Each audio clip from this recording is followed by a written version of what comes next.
Aku tersesat dan mendengar suara aneh, misteri Gunung Salak. Namaku Andi. Aku bukan orang baru dalam dunia pendakian. Beberapa gunung besar sudah pernah kudaki. Merbabu, Gede, Prau, bahkan Semeru. Tapi ada satu gunung yang sejak lama selalu kuhindari. Gunung Salak. Bukan karena tingginya, bukan pula karena jalurnya yang sulit.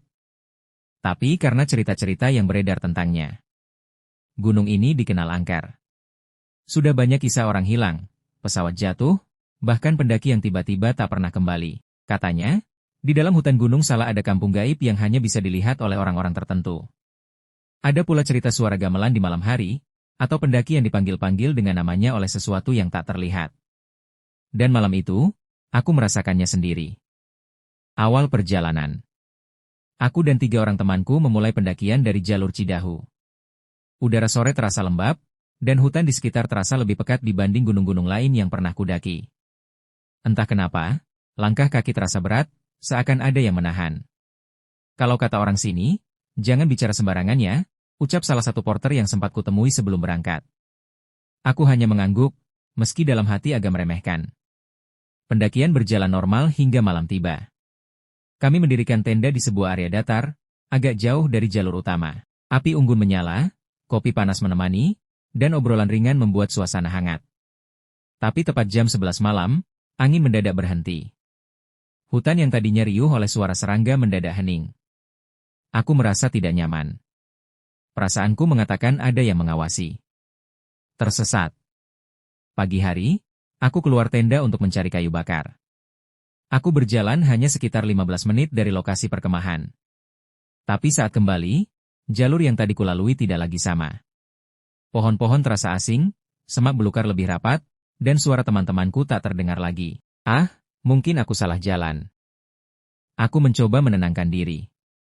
Namun, semakin lama berjalan, aku semakin tak menemukan jalan kembali. Kompas di tanganku berputar kacau, jarum seakan kehilangan arah. Kabut tipis mulai turun meski matahari masih tinggi. Aku benar-benar tersesat. Suara aneh pertama kali. Saat duduk kelelahan di bawah pohon besar, aku mendengar suara, samar-samar. Seperti suara gamelan Jawa yang mengalun pelan. Irama gong dan saron seakan tertiup angin, datang dari kejauhan. Aku berdiri. Pasti ada perkampungan, pikirku. Namun semakin ku coba mendekat ke arah suara itu, gamelan bukannya makin jelas, tapi justru berpindah-pindah. Dari kanan, ke kiri, lalu mendadak terdengar dari belakang. Aku berhenti, bulu kuduku meremang. Karena di tengah suara gamelan itu, terdengar bisikan, lirih, seakan ada seseorang tepat di belakang telingaku. Pulang, aku spontan menoleh, tapi tak ada siapapun di sana. Hanya kabut yang semakin tebal, menutup pandangan. Pertemuan dengan cahaya. Menjelang sore, aku melihat cahaya di kejauhan. Deretan lampu minyak, berkelip di balik kabut. Aku berlari mendekat dengan harapan menemukan perkampungan. Dan di sanalah kulihatnya. Orang-orang berpakaian putih sedang menari melingkar. Gerakan mereka pelan, wajah mereka tertutup kain, dan suara gamelan semakin nyaring. Aku ingin berteriak, memanggil mereka, tapi lidahku keluh. Kakiku seperti menancap di tanah. Salah satu dari mereka berhenti menari, lalu menoleh ke arahku. Wajahnya kosong, tanpa mata, hanya rongga hitam yang dalam. Detik itu juga aku berlari sekuat tenaga. Bisikan yang mengikuti. Aku berlari tanpa arah. Nafasku terengah, keringat dingin bercucuran. Tapi yang membuatku semakin takut adalah, suara bisikan itu kembali mengikuti. Andi? Aku terhenti. Suara itu jelas memanggil namaku. Siapa yang bisa tahu namaku di tengah hutan ini? Andi, kesini. Suaranya kini seperti suara ibuku. Lembut, akrab, membuat hatiku goyah.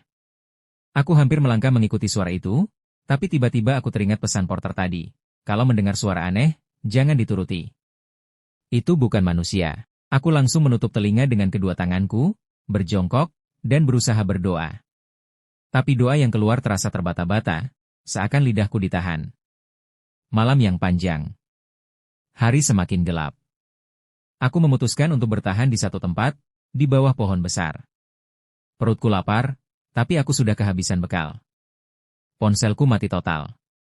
Saat malam benar-benar turun, suara-suara itu kembali datang. Kali ini bukan hanya gamelan atau bisikan, tapi juga suara orang-orang tertawa, anak kecil berlari-larian, bahkan suara adzan yang samar, padahal aku tahu tidak mungkin ada masjid di tengah hutan setinggi ini. Dan yang paling menakutkan adalah, suara langkah kaki berputar di sekelilingku. Aku bisa mendengarnya jelas, tapi tak ada satupun sosok terlihat. Hanya kabut pekat dan kegelapan. Aku mencoba memejamkan mata. Tapi semakin aku mencoba tidur, semakin jelas suara itu di telingaku. Kamu gak akan bisa pulang. Penemuan mengerikan.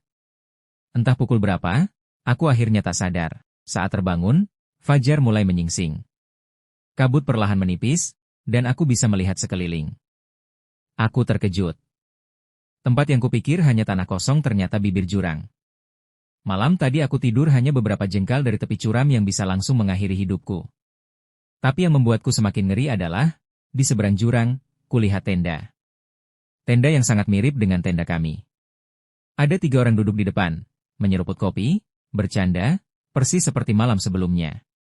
Aku ingin berteriak memanggil mereka, tapi entah kenapa tubuhku tak bisa bergerak, dan perlahan, mereka menoleh ke arahku. Wajah mereka pucat, matanya hitam pekat tanpa bola mata. Aku menutup mata, berdoa sekuat tenaga. Saat kubuka lagi, mereka sudah hilang.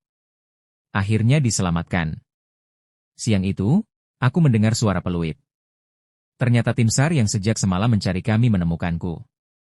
Aku lemas, hampir tak bisa berdiri. Mereka menolongku keluar dari hutan. Anehnya, mereka bilang aku hilang 2 hari penuh, padahal menurut perasaanku baru 1 malam. Dan yang lebih mengejutkan, salah satu anggota SAR berkata lirih padaku, kamu beruntung bisa keluar. Banyak yang masuk ke tempat itu, nggak pernah kembali. Aku hanya terdiam. Sejak hari itu, aku bersumpah tidak akan pernah lagi meremehkan cerita-cerita mistis di gunung. Karena aku sudah merasakannya sendiri. Dan sampai sekarang, suara gamelan itu masih sering terngiang di telingaku setiap kali aku mencoba tidur.